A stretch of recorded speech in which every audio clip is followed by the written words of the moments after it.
And for those of you who haven't met me before, my name is Kate Blake, consultant with Pentegra Retirement Services.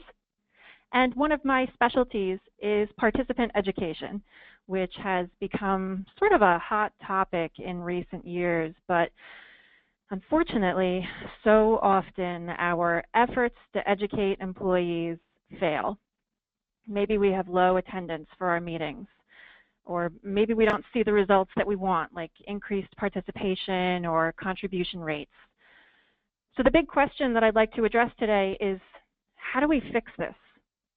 And so far from prior PENTalks, we know how to design a successful retirement plan, and we know that we can use Pentegra's Smart Path recommendations to help us do that.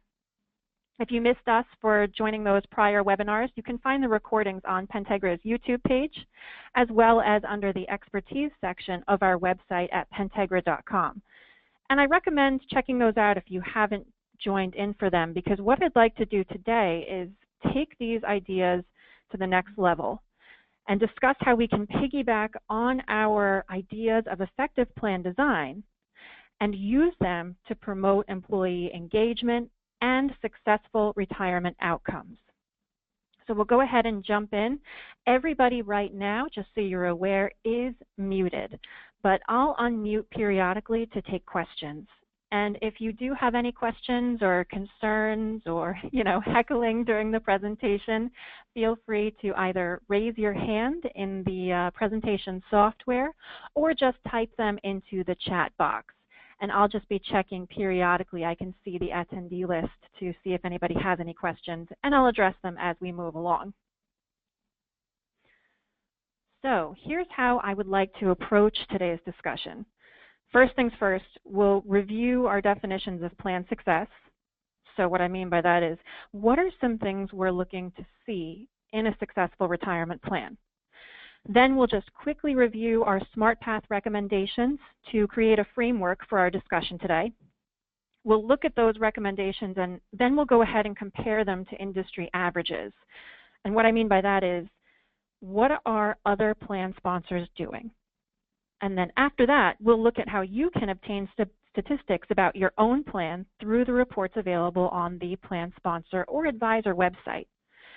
So for that, we'll be thinking, how do industry trends compare to our own retirement plan metrics? So if the goal of today's PENTalk is to discuss educational tools, you may be wondering why we're starting out with a discussion that seemingly has nothing to do with employee education. Well, the reason for that is because one of the biggest mistakes I see when employees offer retirement plan education is a lack of focus and a lack of understanding of what the end goal of our education program should be. So that's why defining, benchmarking, and analyzing our plan provisions and our needs will put us on the best path to engaging employees in a way that works for them. When we offer education to our employees, of course, we're trying to fulfill our fiduciary responsibilities, but it's so much more than that. Employee education should really be about the people who are actually using the plans. So what we need to do is take off our HR, our trainer, and our executive hats and look at this instead from the perspective of a rank-and-file employee. What's going to help them be successful?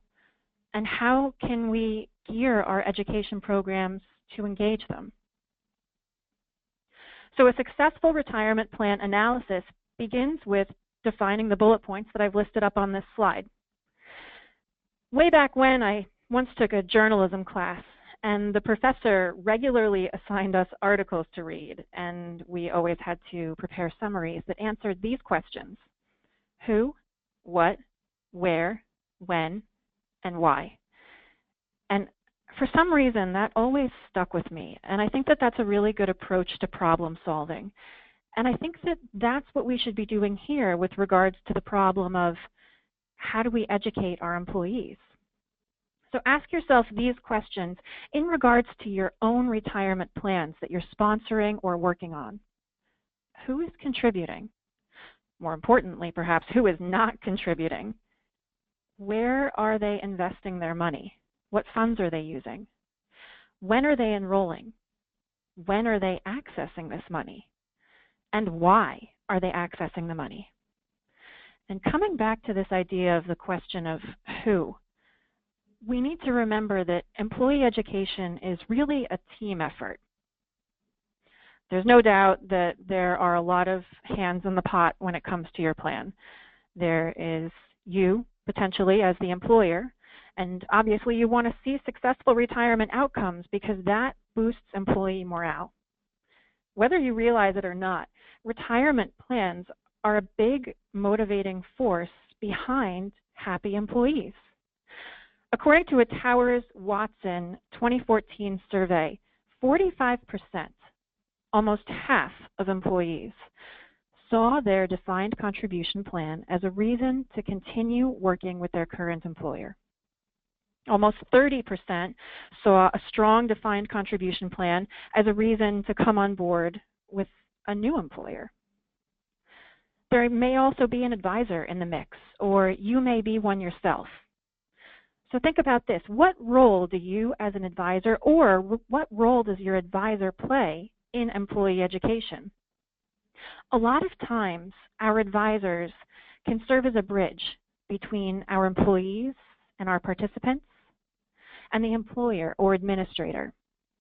And then, of course, there's Pentegra, your service provider. We have a whole host of educational resources and tools available that I'll be showing you today to help you with your education program.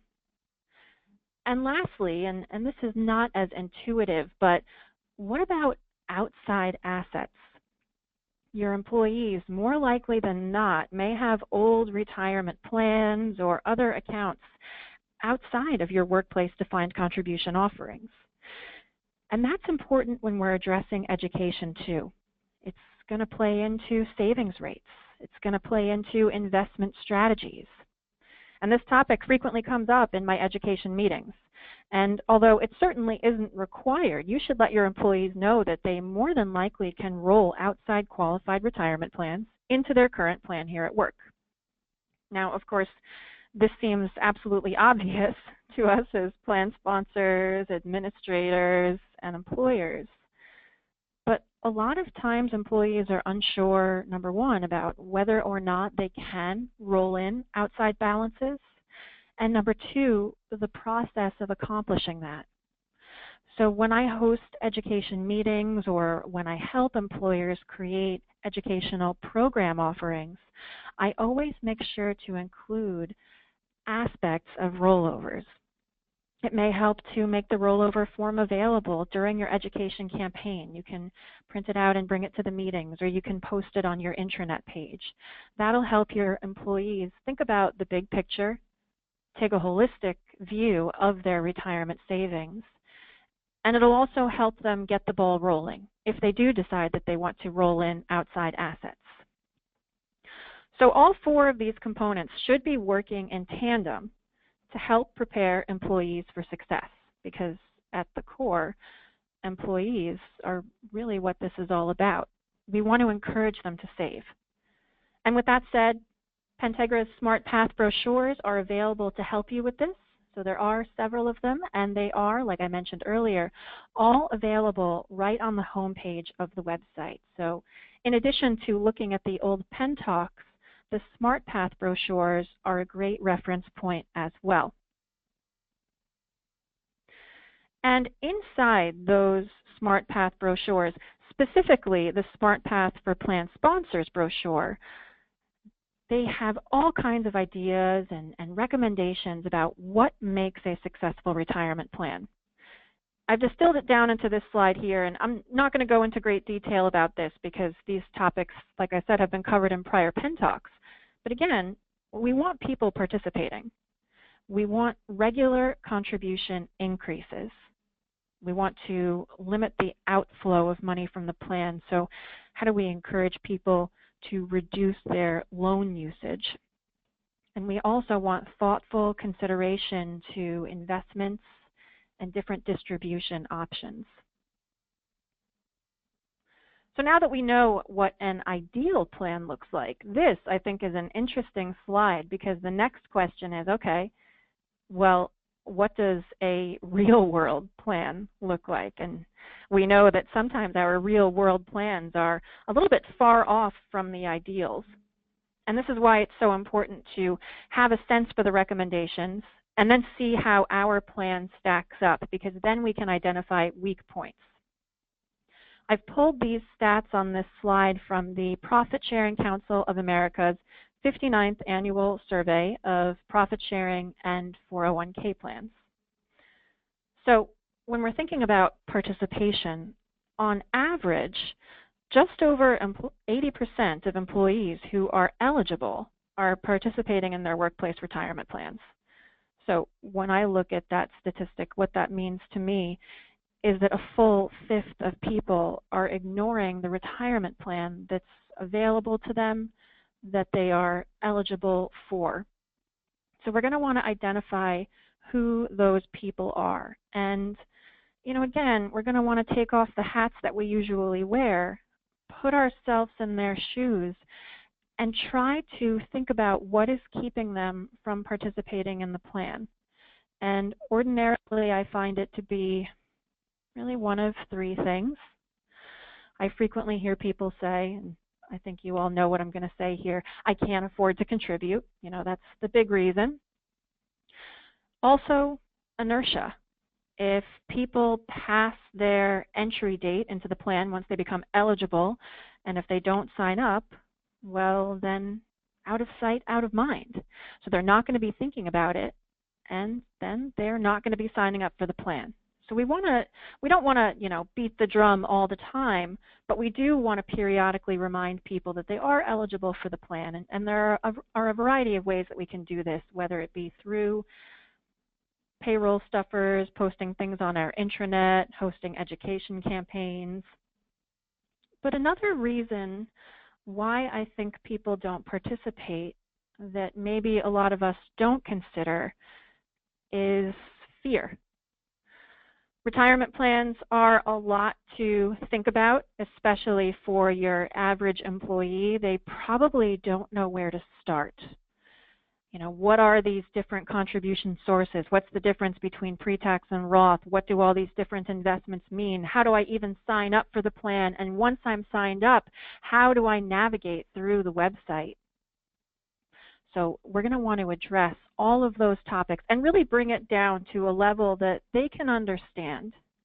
And then through our education campaigns, we'll build on this knowledge to help them not be so afraid of their retirement plans. As far as deferral rates are concerned, the average deferral rate in a defined contribution plan is 6.8%. It's not bad, and that number has increased, looking at historical surveys, since the 2008 financial crisis. But really, we should be encouraging employees to put away, I think, at least 10% of salary per year. Now, I want to pause again for a moment. I've probably met with thousands of employees over the years, and this also tends to be a trouble spot for people. So again, putting myself into the shoes of an employee. If I am, an entry-level employee, maybe I'm a teller at a bank or something along those lines, and somebody comes to my office and says, you need to save 10% of salary per year, and if I am living paycheck to paycheck, I'm probably going to want to laugh in that person's face, because that just may not be possible for me right now. So I think, again, breaking it down for employees in a way that they can understand and in a way that keeps them from being discouraged is important. So I think we should make people aware of the savings recommendations, but also let people know that anything is better than nothing. If you have a voluntary automatic savings increase feature in your plan, encourage people to sign up for that. And we at Pentegra offer that. It's called ASI, Automatic Savings Increase. It is completely free for employees to use. They can opt in or opt out at any time. If you don't have the ASI, the Automatic Savings Increase feature, consider adding it to your plan. And you can do that through bringing it up with either your plan consultant or your relationship manager. We also at Pentegra have a presentation for our education meetings that is geared specifically toward encouraging increased deferral rates. It's called The Power of One, and it's designed to show the big impacts that small changes can have over time. For example, this specific Power of One presentation compares two employees. It shows one employee who increases their contribution rate by 1% per year, and then it shows another employee who leaves their contribution rate as is for the duration of their careers. I have used this presentation personally on several occasions, and almost every time I show the difference in ending account balances, there is just this light bulb moment that kind of happens with employees where they think, yeah, I really should increase my contribution, even if it's just by 1%. So again, make it accessible for your people. And when we're thinking about deferral rates, most of us will have pre-tax offerings in our plan, but we should, if we don't offer Roth, at least consider it. As of last year, almost 60% of plans offered the Roth contribution option. And when given the opportunity, 20% of employees in plans take advantage of Roth. And if you have, say, a younger population or a population of employees who falls into perhaps a lower tax bracket, maybe if you have a large entry-level group of people, Roth could be really useful for them. So that's something to consider adding as well to help with employee engagement and kind of get the wheels turning as they're thinking about the plan. Over 80% of plans permit loans, and loans can certainly be useful, but we have to make sure we educate employees on the downside of loans because a full quarter of participants have at least one loan outstanding. So when I do my education meetings, I frequently talk about loan origination and maintenance fees. I also talk about opportunity costs and missed investment earnings. A lot of employees also don't realize that loans are paid back with after-tax dollars. So again, this may be a case of, oh, we certainly know this, but our employees may not. So I always make mention that loans are paid back with after-tax dollars as an additional deterrent to taking them when I do my education programs. And again, that tends to be another light bulb moment for employees, something that a lot of people don't necessarily think about, but can have a big impact on our bottom line. As far as investments are concerned, the average number of investments offered in defined contribution plans is 19. So here's something to think about as well. How do we make the different investment options accessible to employees? I always make sure to differentiate between the sort of hands-off investments, things like balanced portfolio funds or target date funds versus the do-it-yourself approach. If you mention target date funds first, that sort of piques employees' interest and it helps them think, you know what, this is something that I can do. This target date fund is out there for me. I can get that complete portfolio just within the one fund. So by starting with that discussion of target date funds, when you cover investments in your education meetings, you're already satisfying the need of a large portion of your group. And you're sort of building their confidence to go into a further discussion about self-directing portfolios. And that's when you can bring in the discussion of the different stock, bond, and fixed income funds. So it's all about how you present it. And here's something interesting. A Columbia University study on choice overload found that while people initially think that a wide range of products is a good thing, they tend to find it difficult to ultimately arrive at a decision. The study found that the probability of an average employee joining a retirement savings plan decreases as the number of investment options increases. Every additional 10 investment choices led to a decline in participation rates of about 2%. So coming back to this idea of fear when we're enrolling or participating in a retirement plan. And the idea of these people may not necessarily understand all the different options available to them. That's why it helps to put those default investments or target date funds front and center, like we said, to boost their confidence and encourage them to go ahead and learn more.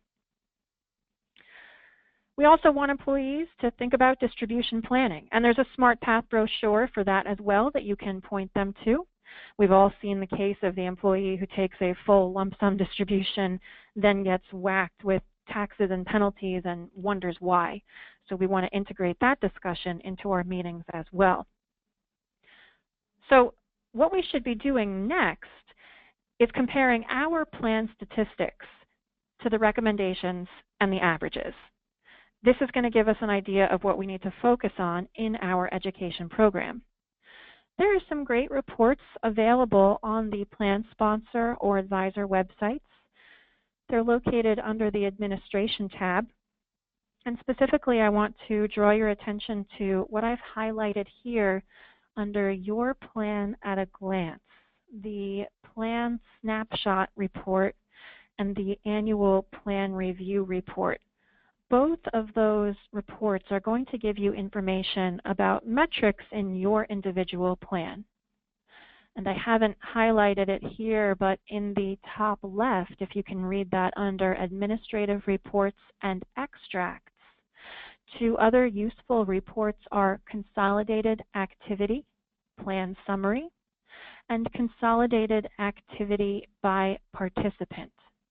And specifically, if we do have anybody on the phone who's thinking about launching or maintaining an education program or doing in-person meetings, the Consolidated Activity by Participant report is particularly helpful because that sort of just gives a one-page summary on an individual participant basis of everybody who's in your plan.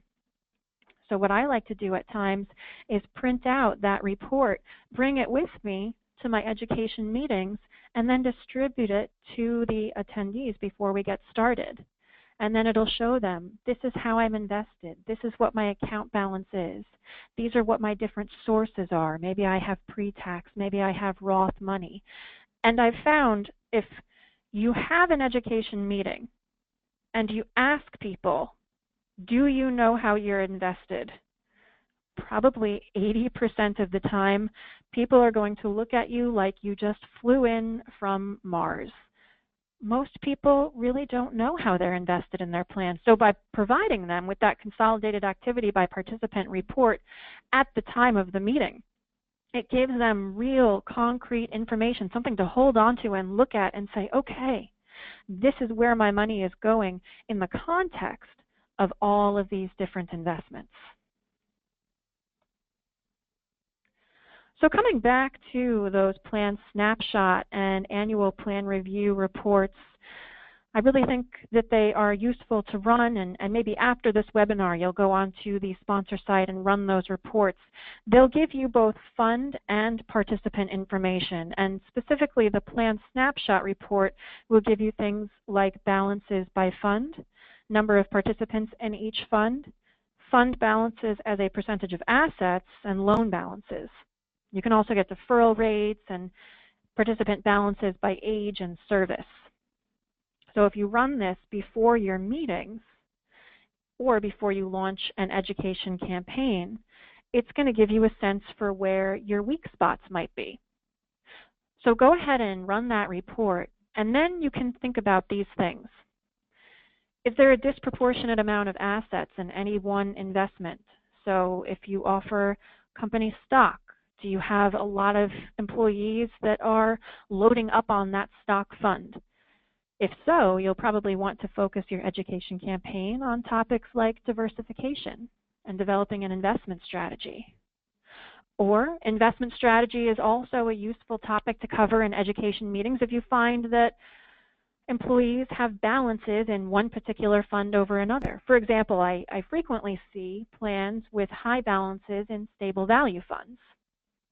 If you see that, that's another great opportunity to discuss diversification with them. We want to make sure that we see a diversified mix of assets And if you do offer target date or balanced or other model portfolios in your plan, we like to see usage of those funds as well. And then take a look at your plan's average deferral rate. Remember, the average deferral rate nationwide as of last year was about 6.8%. So run that report, look at your deferral rate, and think about how your plan stacks up against the averages. And if you have a below average deferral rate, again, maybe you would consider offering that power of one presentation, which we can get for you if you are interested in hosting education meetings. Because the Plan Snapshot report also breaks down contributions by age and service groups, take a look as well to see if you have any particular groups contributing a disproportionately low amount. If you have, say, younger people who are not contributing, maybe that's a good opportunity to bring up Roth to them.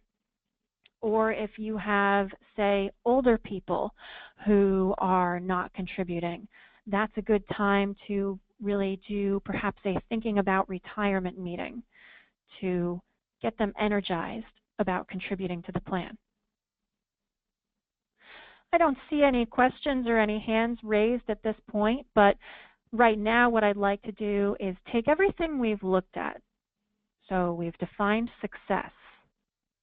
We've looked at averages, and now we know how to compare our plans to the averages. I'd like to take all of that information and switch gears and talk about using that to launch and to maintain a successful education program. But before we do that, does anybody have any questions? If so, feel free to type them into the chat box. I don't see anything there, so I think we are good to move forward. But again, if anybody does have questions along the way, feel free to enter them into that chat box, and I'll address them as we go. So, I mentioned this phrase earlier, out of sight, out of mind, and I'm sure that many of you can vouch for this fact, not only with regards to your retirement plans, but with regard to any benefit programs, healthcare, wellness programs, things like that. So what we want to do is make sure that we get this information out in front of our employees. And I think that any successful education campaign is going to have multiple stages. I think that an education campaign is a great opportunity to help prepare your employees, energize them, motivate them, improve morale, but only if we approach it in the right way. It can't just be sort of a one and done type of thing. So, oh, look, I do see a question come up in the box here, so I'm just going to take a little detour and let's see. Do we have materials in Spanish? Thank you so much for asking that question. Yes, I'm about to present some materials to you now, and many of them are available in Spanish. In just a minute, I'm going to make reference to, you can see it here on this second bullet point, the EBN, the Employee Benefit Network. This is a fantastic resource. It's primarily designed for new enrollees into your plan. It's going to be available under the Learning Center on your plan sponsor website, and it will also be available to employees the first time they log in if you offer online enrollment to set up their account. That's available in Spanish, and it has investment education. It has plan provisions. It has educational information. It is a great resource. It has all kinds of little calculators and articles inside of it.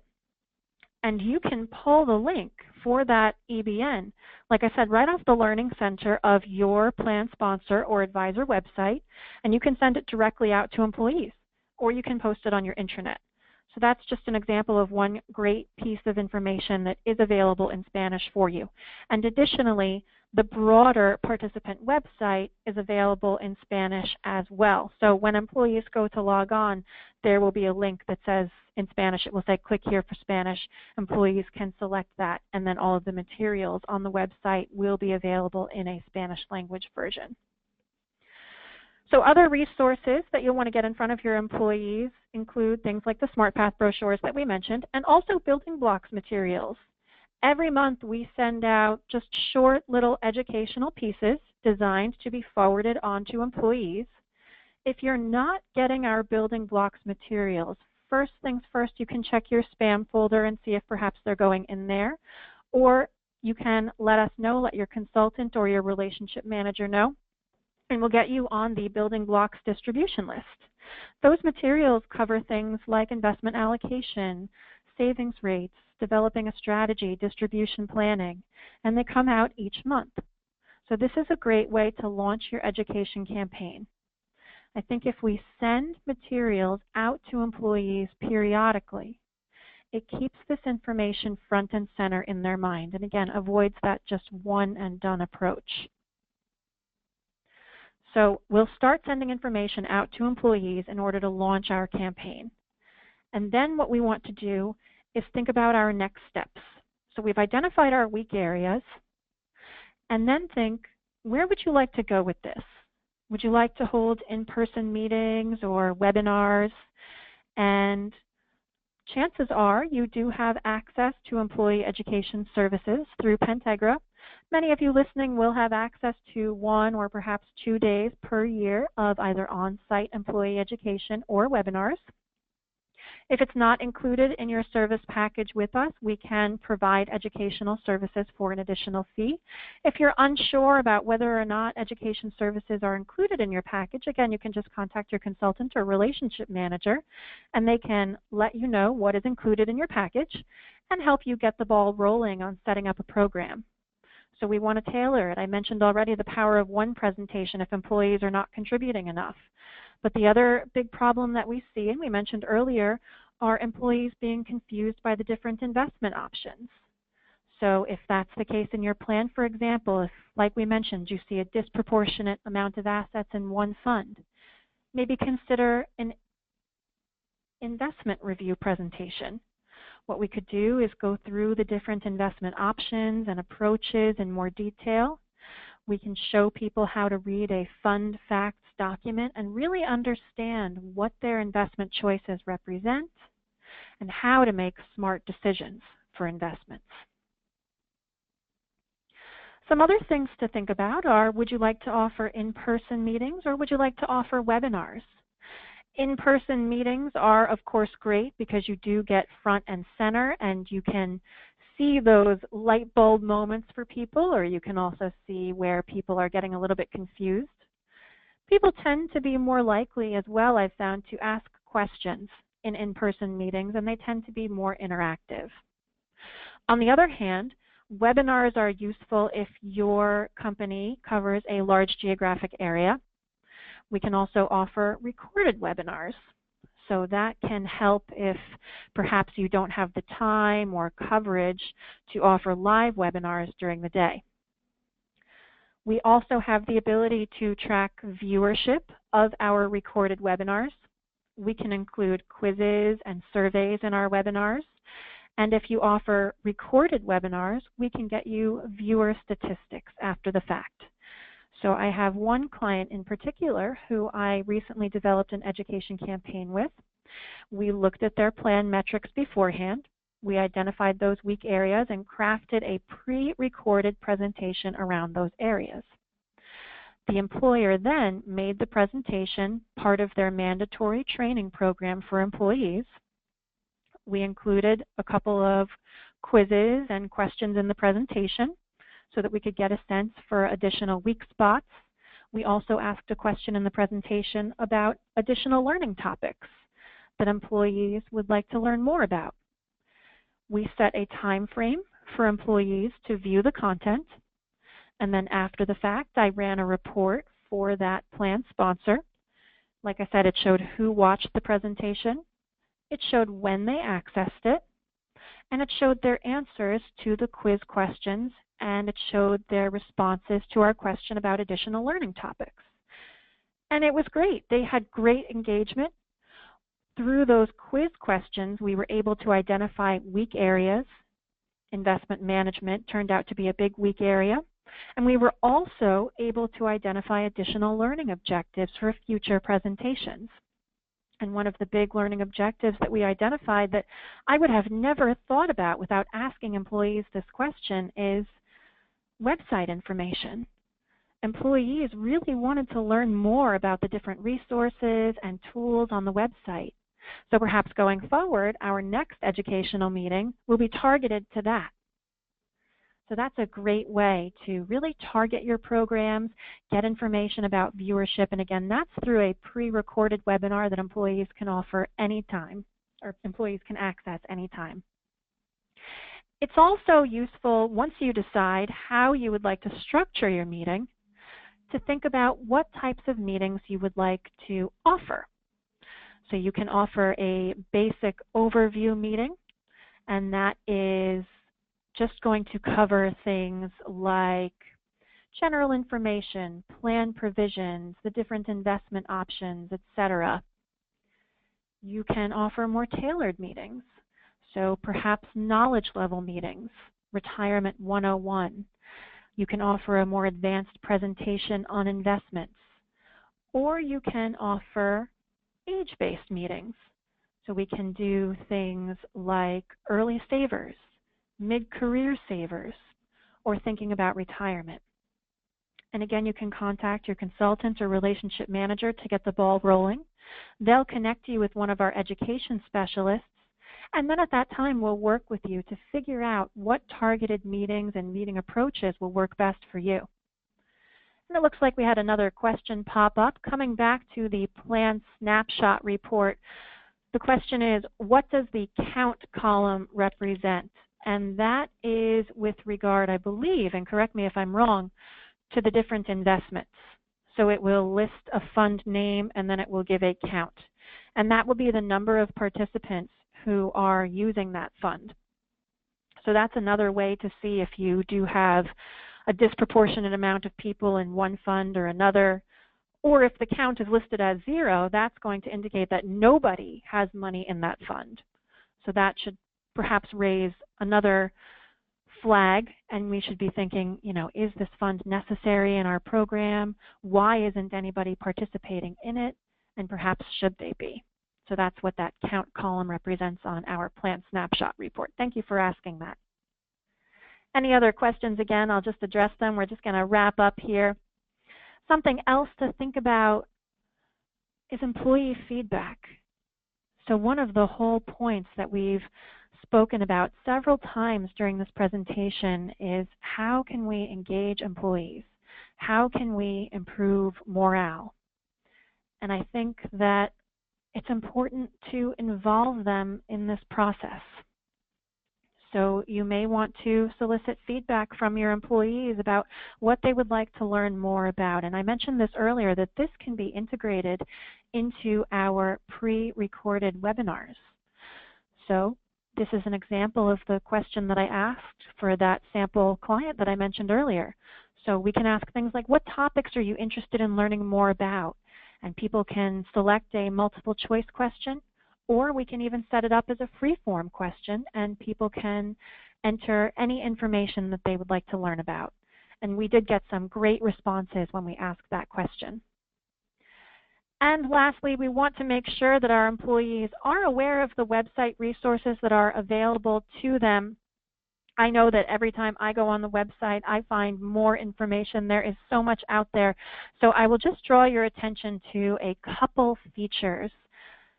The retirement planning section, and this is the participant website that we're talking about, has a great selection of information for your employees. If anybody's thinking about learning more, this is a great place to direct them to. So there's a little screenshot towards the bottom of this page here. It says Pentegra, and then below that, retirement planning is highlighted in white. That will be a drop-down menu, and you'll see things like Advice or Guidance Plus. That's a feature, there's a screenshot of it on the right-hand side of the page over here, that offers a virtual investment advisor. So that's a great resource to offer to your employees. It can help them determine whether or not they're on track for retirement. And if you're interested in learning more about who may be using this Advice Plus feature, we at Pentegra can run a report for you that can give you some usage statistics. We also have a report that will offer general website viewer statistics. So if you're interested in seeing, who's going onto the website, how long are they staying on, what are they clicking on, we can generate that report for you. Retirement planning also has an account projection calculator.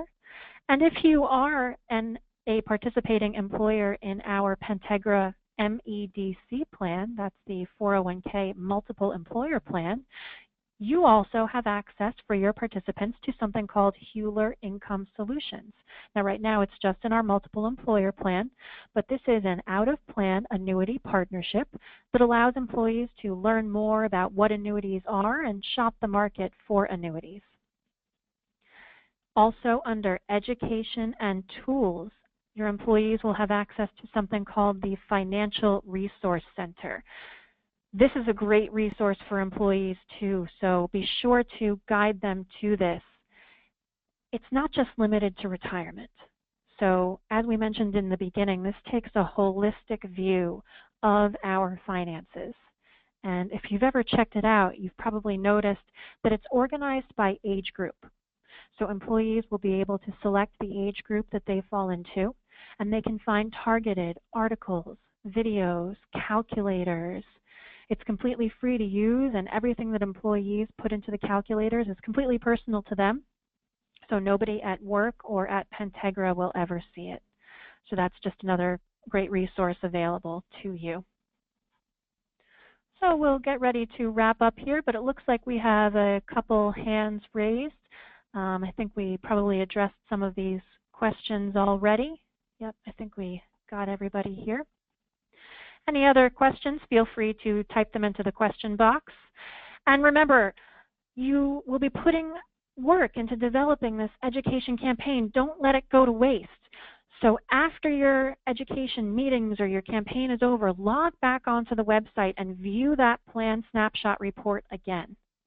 You may be surprised to see your deferral rates may have gone up, your investment allocation may have changed to a more thoughtful mix.